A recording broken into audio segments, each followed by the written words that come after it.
with the Forest Act, which is what this talk will be about, it means fostering overseas rule of law and environmentally sound trade. It is bipartisan in the House. It was introduced by one Democrat and one Republican. That was Fitzpatrick of Pennsylvania. The boxes on the bottom show that it's got 27 Democrat co-sponsors and 2 Republicans. In the Senate, however, all 8 co-sponsors are Democrats. So it's pretty Democrat heavy, even if it is bipartisan.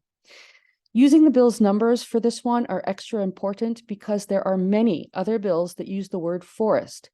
And even if you look at the last one there, the Forests Act of 2022, that is not the same as the Forest Act of 2021, which is what we're talking about. So make sure to clarify using those bill numbers if you want to talk about it. The Forest Act outlaws the importation of commercial products linked to illegal deforestation. What is at stake? More than 1/3 of forests have been lost around the world, and you all know that deforestation worsens the climate and biodiversity crisis. So when lawmakers think about forests, they usually think of them as either carbon sinks or carbon sources. Sinks because they absorb carbon as they grow, and then carbon sources, which means they contribute to the CO2 level and climate change when they release carbon on being cleared, burned, or degraded. Okay, so they can either be helpful or they can be a pollutant, depending on whether we're foresting or deforesting. So if tropical forest deforestation were a country, it would rank 3rd as a source of carbon emissions, only behind China and the United States. Annual carbon dioxide emissions from tree cover loss in tropical countries averaged 4.8 gigatons per year between 2015 and 2017. Put another way, tropical tree cover loss is causing more emissions every year than 85 million cars would over their entire lifetime. And I get this from the World Resources Institute. But the IPCC produced a report about forests and deforestation with this really long title that does not mention deforestation, but it is covered under sustainable land management. And in the highlights, this report and other reports on the internet will explain how forests affect local, regional, and global climates through multiple pathways. Beyond just storing carbon and releasing carbon, it's not just that, okay? It's not just about greenhouse gases. It's not just about carbon sinks and sources. For example, deforestation can contribute to warming or cooling by changing the albedo. Albedo is how much sunlight is reflected. Another thing is that trees cool the air at a local level, as you all will think about in terms of urban islands, by providing shade on the one hand, but also by a process known as transpiration cooling. So as trees release water into the atmosphere from their leaves, this is called transpiration, the surrounding air is cooled as that water goes from liquid to vapor. It takes energy out of the atmosphere, out of the surrounding air to transform the liquid to vapor, and that cools the air. This process is similar to how swamp coolers work, which are super efficient alternatives to air conditioning that my family and all of our neighbors used when I lived in Utah. And it's also the same general principle as how sweat cools you down, or how dogs who pant, which exposes their wet tongues to the air for evaporative cooling, how panting cools them down. So every 100 liters of water that a tree transpires, which is just a fraction of what many trees release each day, provides the equivalent of running 2 central air conditioning units for a day, or the cooling equivalent of 70 kilowatt hours of electricity. So that is local effects of trees beyond just carbon sinks and carbon sources. On the other hand, deforestation can increase local air temperature, as well as increase daily temperature variation by almost 2 to almost 3 degrees Celsius in some parts of the world. Living trees, changing the topic here, living trees are the main source of biogenic volatile organic compounds called BVOCs, or at least I'm going to call them BVOCs. These are used by trees as part of their internal communication and communication between trees. BVOCs that are emitted have extended the communication between trees to like whole tree community levels and beyond. Well, oxidation products form aerosols, and those then affect cloud formation, which ultimately affects the climate. There's another factor. Forests change the roughness of Earth's surface, which affects wind speed. Obviously, if you don't have a forest, you don't have anything to break up the wind speed. There were graphics discussing all of this information from the World Resources Institute, which just showed that all of these different interactions between the local and regional ecosystems and the forests that are there are way too complicated for this talk and possibly for me to understand without a class on it. Our take-home message, however, is that forests do more to affect climate than just hold carbon or release it when burned. The IPCC concluded with high confidence that the mitigation potential of reduced deforestation is about 1/3 of total global emissions. According to the report, reducing deforestation and forest degradation rates represents one of the most effective and robust options for climate change mitigation. So this chart illustrates tree cover loss in the tropics in 2019. That's just in 1 year, the deep red being the most area that was deforested. This chart shows what reasons drove tree loss from the years 2001 to 2018, so that 17-year period. In the US, almost half of our tree loss is from wildfire, and then more than half is forestry or lumber harvesting, which can be done sustainably if you select lumber while leaving the general forest intact, if you go in and harvest certain trees. Of course, climate change exacerbates wildfire loss, which was almost half of our loss. Wildfire loss exacerbates climate change, and that exacerbates wildfire loss. So that ends up being a self-perpetuating cycle. The Forest Act can't address these wildfires, although the NCARS Act that we'll talk about later, or actually in another talk, probably can. Anyway, wildfires cause forest loss in Russia, China, and South Asia, and forestry also causes some forest loss.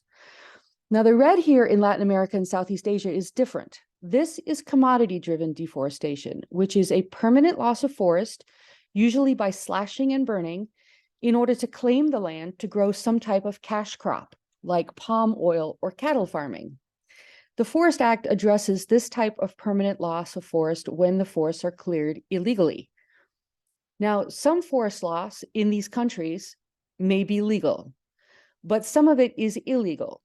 The Forest Act addresses this type of permanent loss of forest when the forests are cleared illegally by that country's laws.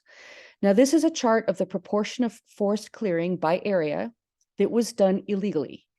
In deep red, 75 to 100% of the clearing was illegal, for example. The incentive to break a country's laws is high. The US ends up encouraging this type of deforestation when we import commodities that drive the claim for that land. In the Southern Hemisphere, especially in Brazil, forests are cleared illegally to make room for cattle, both for beef and for leather. Palm oil crops cause clearing in Malaysia and Indonesia. Chocolate, rubber, beef, and cattle leather goods also come from Northern Hemisphere clearing of forests. So the Forest Act targets all of those commodities. Senator Schatz, one of the original co-sponsors of the Forest Act, explained, and I put some dots in here because it's slightly longer, but it's all the same. Products of illegal deforestation are everywhere. Half of the products in American grocery stores contain palm oil, and most of that is coming from illegally deforested land around the world. American consumers are unknowingly and unintentionally driving this destruction. So the Forest Act is supposed to address that problem. It would prohibit products from illegally deforested land from entering US markets. It initially covers palm oil, soy, beef, leather, rubber, cocoa, and pulp and paper. But it provides that other products can be added in the future. It's not closed to amendment. It will be enforced by the customs authorities. Importers from high-risk regions need to be able to document their full supply chain back to the production unit. And I should clarify what I said. It's not close to amendment. No bill is close to amendment. It's got a process for evaluating other commodities in the future. Now, this type of bill is not breaking new ground. There are other due diligence import laws that exist, which means that as an importer, you need to trace back, make sure that your product is not causing certain harm. So the Tariff Act prohibits products made with forced labor, for example. The Magnuson-Stevens Act prohibits imports of illegal fish. Dodd-Frank has a section requiring due diligence on certain minerals to make sure that they are not associated with financing armed conflict. And then there's the Lacey Act. Now, the Lacey Act is one we need to know about because the Forest Act amends the Lacey Act, which has been added to and amended several times already. So in 1900, illegal commercial hunting threatened many game species in the United States. Also, the fashion of feathered hats contributed to massive killing of birds like the snowy egret, which was almost driven to extinction, and we did see the extinction of the Carolina parakeet. There was a massive outcry worldwide that bird populations, both here and abroad, like toucans and hummingbirds and other beautiful birds, were being decimated for fashion. So the Lacey Act was passed in 1900 to combat illegal hunting. You couldn't poach something illegally in one state, for example, and transport it across state lines. So it was interstate, but also it was unlawful to import, export, transport, sell, buy, or acquire through foreign commerce any animal or plant in violation of US laws or any foreign law that protects their own plants. So the Lacey Act has been amended a number of times, the most significant ones being, so I heard, in 1969, 1981, and 1988. Today, and 2008, as you will see, today the Lacey Act is used to protect against the invasion of both plant and animal non-native species. So it's a robust act. In 2008, the Lacey Act was amended, extended again, to include timber and wood that was taken from illegally deforested land. Now that is similar, but not exactly the same as what the Forest Act wants to do. As of 2008, that latest amendment, it is now already against US law to import illegally harvested wood.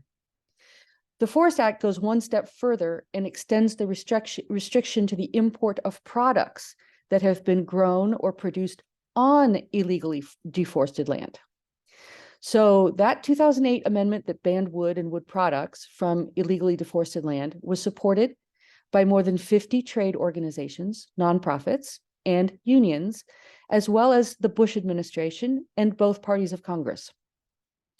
It had broad bipartisan support, probably driven by the fact that, first, illegal logging in foreign countries has a negative impact on US businesses that operate by the rules. Especially the US forest products industry. So that was one group of support. Also, another group of support is because it has negative impact on biodiversity, indigenous peoples, and the global climate. So that brings other people to the table. Opposition to the 2008 Lacey Amendment came from importers of foreign wood, particularly Chinese plywood, which was basically being dumped over here at very low cost. So for reasons of cost, that was the opposition to the Lacey Amendment in 2008. Similarly, any opposition to the Forest Act seems like it would be because costs for these products, like chocolate and palm oil, would go up. On the other hand, it is hard to say that you support undermining the actual laws of another nation and turning a blind eye to environmental crimes because you choose to profit from having cheap products at whatever cost to these other nations and their people. So the lack of due diligence to make sure that you're importing something that was harvested legally seems like it should be hard to argue for that. Anyway, a few collateral benefits that could gain support for the bill are that this bill levels the playing field to ensure American farmers and ranchers do not have to compete against those who benefit unfairly from illegal deforestation and can therefore undercut us. It supports the overseas rule of law. So remember in the Forest Act that the O and the R stands for overseas rule of law. So this basically supports other countries and tells them that we don't plan to undermine their laws. And thirdly, it helps American consumers know that their purchases do not contribute to illegal deforestation and associated biodiversity loss and human rights abuses and crime. There are a couple of elements I haven't mentioned yet, which as CCLers advocating for a bill, you should probably know about. This bill creates civil and criminal penalties for non-compliance. It creates new avenues of foreign assistance and engagement with producer countries to support them not deforesting and to support their supply chain traceability. The costs of this assistance are going to come from the revenue that was generated from the civil and criminal penalties that I mentioned, as well as the addition of $30 million. Some of that money goes to border protection and customs for their work, and then $20 million is available to the Secretary of State to offer financial and technical assistance to countries that are trying to combat deforestation. Now, I think this could be a possible selling point as well, because a number of, especially Republicans, are reluctant for the United States to take on climate change if other nations aren't doing their part. And it's not only Republicans that would say that. So the avenue of offering financial and technical assistance to other countries so that they will stop their own deforestation could be a selling point. This bill creates an interagency working group that has 8 different representatives. One is going to be from each of these departments: state, agriculture, interior, justice, U.S. border protection, and then just a couple of others. And they're going to provide recommendations and implementation advice. Then the representative of that Office of the United States Trade Representative will establish an advisory committee that is composed of 12 outside experts. These are 5 representatives from academia or NGOs who have expertise relevant to international deforestation, associated human rights abuses, or trade. 5 of these will be representatives from industry, and 2 of these people will be representatives from labor organizations. And this entire group is going to be is going to be used to consult with for developing action plans. Lastly, the Forest Act establishes a federal procurement preference for zero deforestation products. So in summary, the Forest Act builds upon the Lacey Act to restrict imports that incentivize illegal deforestation. It protects American farmers and ranchers from cheap foreign goods dumping.